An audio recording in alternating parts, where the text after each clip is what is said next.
SS news நேயர்களுக்கு வணக்கம். நான் செய்தியாளர் உதயகுமார்.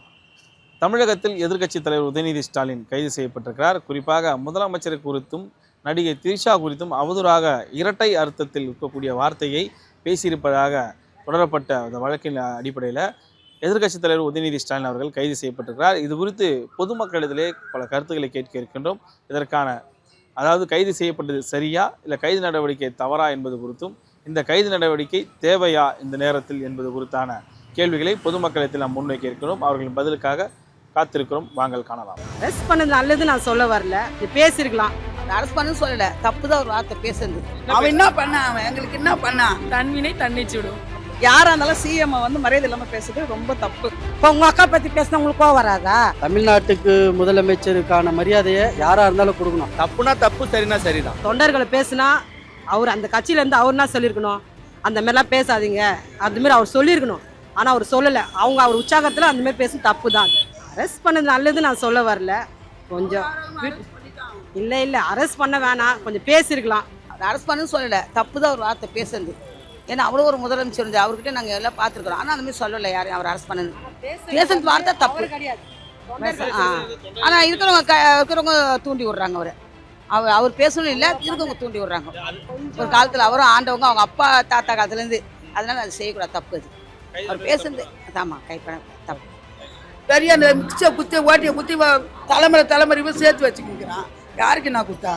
பணம்லாம் நமக்கு தேவையில்லை. இந்த செய்கிறாரா? மக்களுக்கெல்லாம் ஒரு பெண்கள் பாதுகாப்பு இருக்காங்க போதும் எங்களுக்கு. அவருக்கு கெடுதல் நினைக்கிறேன்னு நினைச்சாரு, அவரே அதில் போய் மாட்டிக்கினாரு. தன்வினை தன்னிச்சுடும்.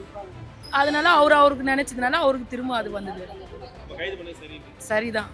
சரி, அவர் தவறா பேசினது ஒன்றும் இல்லை. சொன்னது யாரு? தொண்டர்கள் சொன்னாங்க. அதை அவர் பேசக்கூடாதுன்னு சொல்லிட்டு ஒரு நிமிஷம் நிறுத்திருக்கலாமே அந்த வார்த்தையை. ஏன் அதை அப்படியே கண்டினியூ பண்ணாங்க? அதை அங்கேயே நிறுத்திட்டு இருந்தா இப்போ இந்த இது வந்திருக்காது, சூழ்நிலை வந்திருக்காது. ஸோ அப்படி பேசுன தப்பு தான். கைது பண்ணக்கூடாது, வான் பண்ணுற மாதிரியாச்சும் அதை பண்ணணும். கைது பண்ணக்கூடாது. யாராக இருந்தாலும் சிஎம் வந்து மரியாதை இல்லாமல் பேசுறது ரொம்ப தப்பு.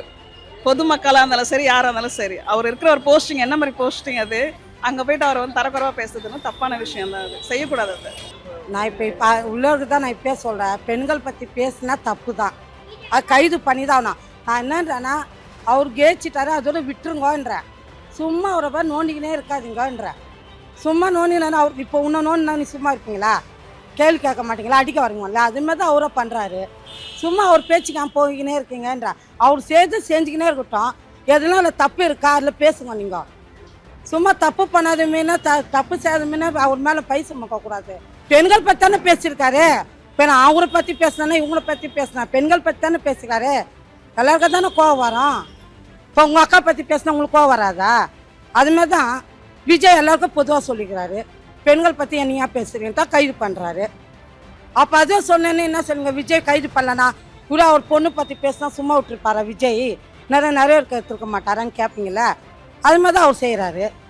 எவ்வளோ வீடியோ ஃபுட்டேஜ் இருக்குது. நீங்கள் நேற்று பேசின மீட்டிங்கில் கூட பார்க்கலாம். அந்த பச்சை துண்டை போட்டு விவசாயிகளுக்கு இவர் தான் போராளி மாதிரி பேசுகிறாரு. யார் விவசாயத்துக்காக உழைக்கலை? எல்லாரும் கஷ்டப்பட்டு தானே இருக்கிறாங்க. அவங்களால முடிஞ்ச அளவுக்கு அவங்க எல்லாமே விதத்துலேயும் போராடுறாங்க. இவர் ஒண்டி தான் தமிழ்நாட்டை காப்பாற்றுவாருன்றது எந்த விதத்தில் இல்லைனா, அதுதான் மக்கள் சரியான பாடம் புகுத்தி இந்த வாட்டி கொடுத்துருக்குறாங்களே ஒரு வாய்ப்பு.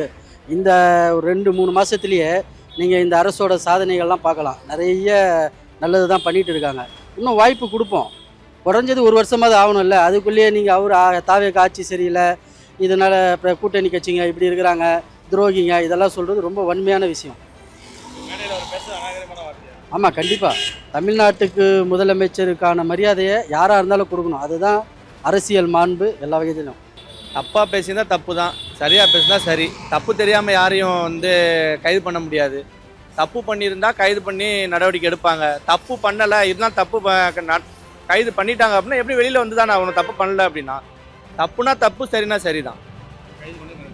அதான் நான் சொல்கிறேன். எப்படியும் கோர்ட்டில் போய் எப்படியும் வாதாட போகிறாங்க. தப்புண்டா இருக்க போகிறாப்புல ஜெயிலில், தப்பு இல்லை அப்படின்னா வெளில வர போகிறாங்க. பொதுமக்கள் கருத்தை கேட்டிருந்தோம். மீண்டும் வேறொரு பொதுமக்கள் கருத்துக்களை சந்திக்கலாம். அதுவரை உங்களிடம் விடைபெறுவது நான் உதயகுமார், ஒளிப்பதிவாளர் தொல்காப்பியன்.